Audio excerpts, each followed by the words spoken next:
Eddington, which is the new film by Ari Aster. Ari Aster made a splash with these twisted sort of comedic shorts, Munchausen and The Strange Thing About the Johnsons. Then he had horror hits with Hereditary and Midsommar.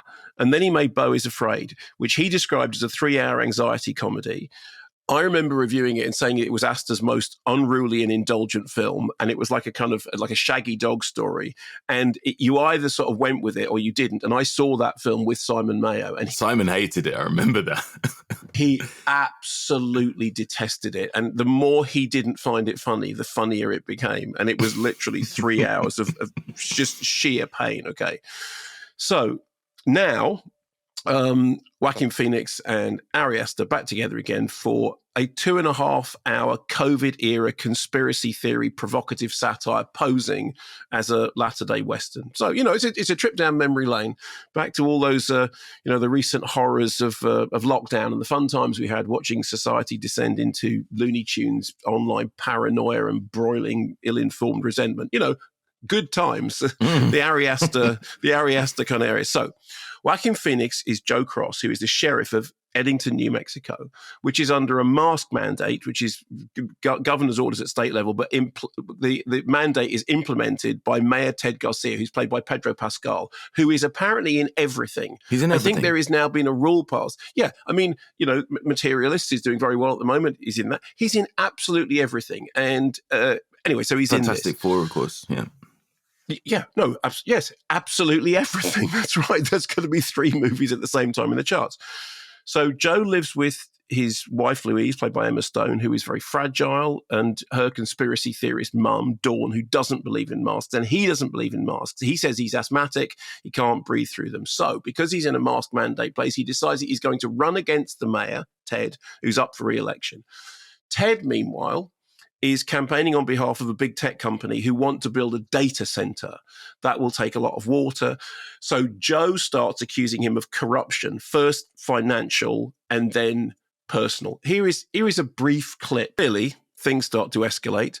Meanwhile, enter this cult leader, Vernon Jefferson, Peake, played by Austin Butler, because everyone's in this. Ted's son, Eric, becomes involved in Black Lives Matter protests, which start to theoretically get out of control. Suddenly it's all, paedophile gang conspiracies, alleged Antifa killings, riots in the streets, extremists with explosives, everyone screaming at everyone else. You remember this this period. That fun time. So here's the thing.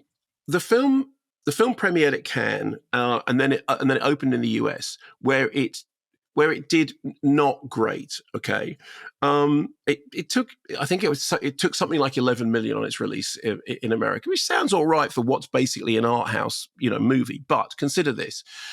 Without wanting to just fixate on figures, right? Hereditary cost 10 million, made 88 million. Midsommar cost 9 million, took 49 million. Beau is Afraid cost somewhere between 35, 40, 45 and took 12, okay?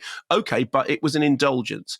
And I think you should allow a filmmaker the chance to make an indulgence. But after they've made an indulgence, what they need to do is get back on the horse.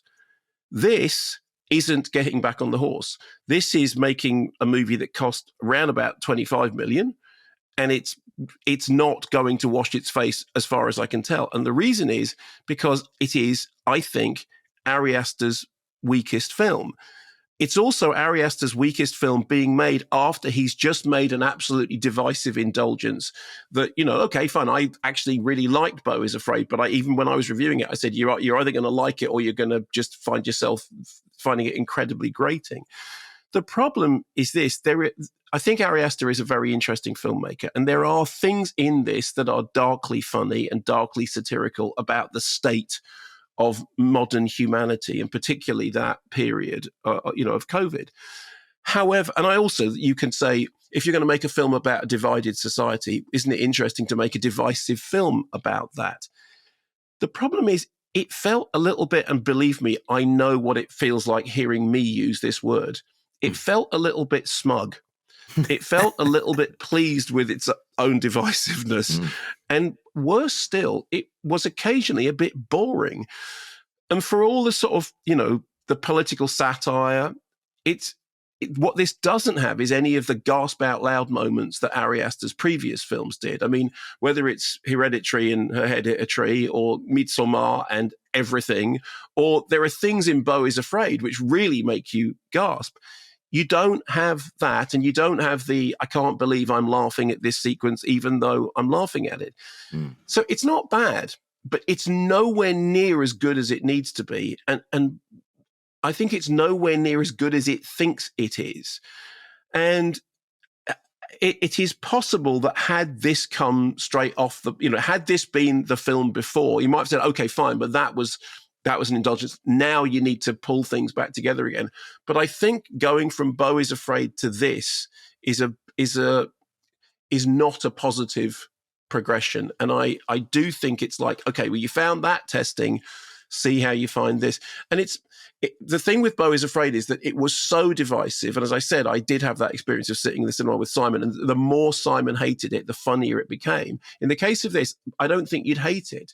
I just think you'd think, yeah, okay, that's nothing like as sharp or as piercing or as disciplined or as satirical as it thinks it is. It's not bad. It's just, and I don't want from Ari Aster.